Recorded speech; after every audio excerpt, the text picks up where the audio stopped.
Shalom saudaraku kekasih dalam Yesus Kristus. Pada pagi yang indah ini saya ingin menyampaikan kepada kita semua bahwa karena kasih Tuhan, karena pertolongan Tuhan, kita boleh dapat merasakan sukacita bersama, merasakan kemenangan bersama, merasakan kesehatan bersama.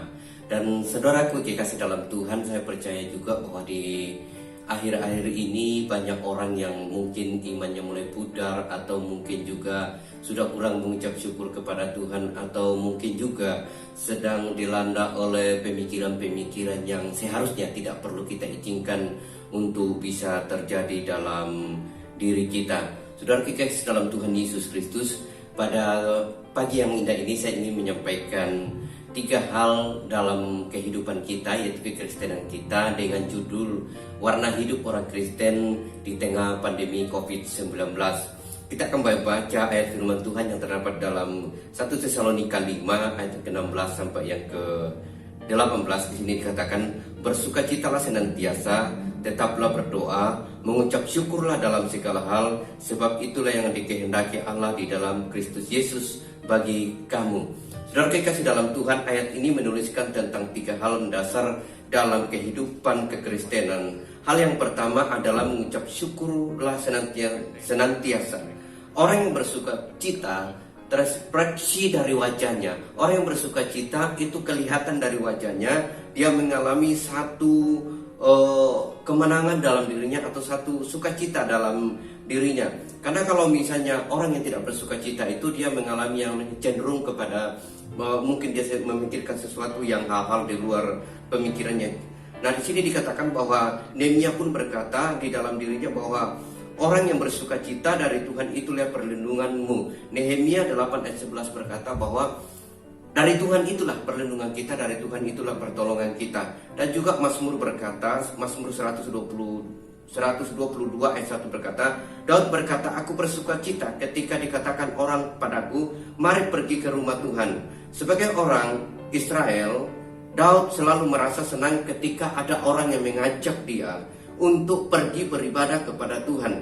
Mengapa demikian? Karena disitulah ada ketenangan, karena disitulah ada kedamaian. Dikatakan dalam Mazmur 1 ayat 1 sampai 7 dia berkata bahwa hanya dekat Allah saja aku dapat tenang. Mazmur berkata bahwa hanya dekat Allah saja aku dapat tenang. Tidak ada kata lain yang kita alami dalam kehidupan kita selain dekat dengan Tuhan, supaya kita bisa merasa tenang, supaya kita merasakan sukacita. Itu hal yang pertama, yaitu bersukacitalah senantiasa. Kemudian ayat yang ke-17 dikatakan, tetaplah berdoa. Ini merupakan satu ayat di dalam Alkitab yang dikatakan bahwa hal ini mungkin sudah biasa kita dengar, atau hal ini terlihat bahwa kita sudah sering melakukan dalam kehidupan kita.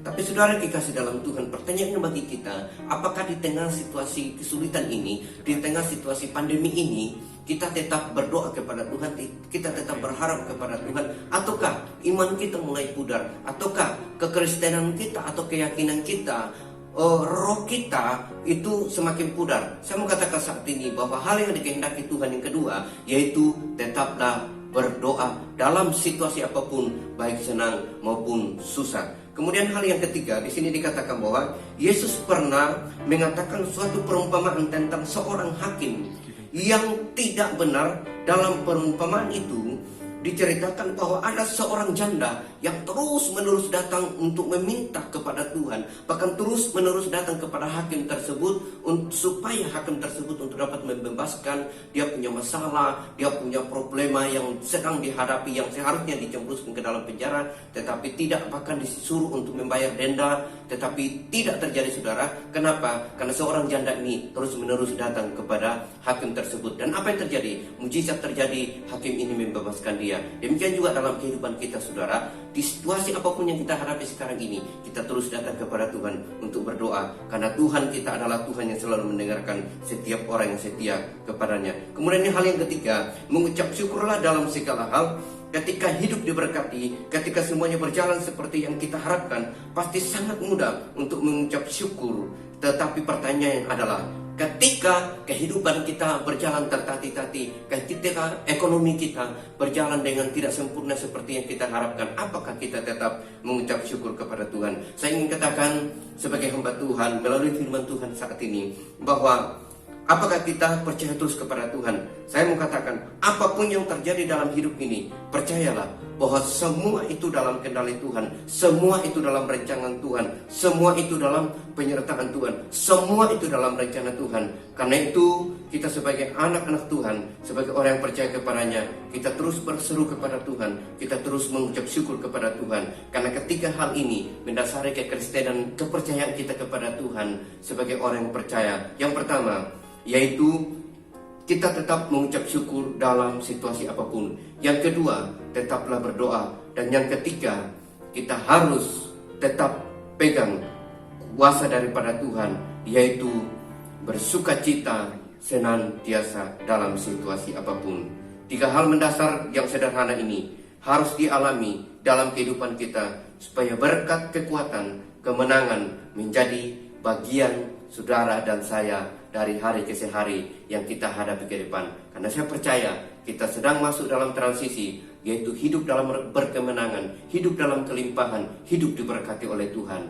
Percayalah ini, jadilah sesuai dengan imanmu dan jadilah sesuai dengan perkataanmu. Diberkatilah engkau, diberikanlah kelimpahan kepadamu, usahamu akan diberkati, pekerjaanmu akan diberkati, keluargamu akan diberkati. Dalam nama Yesus, saya percaya mujizat terjadi dalam keluarga saudara dan saya. Amin.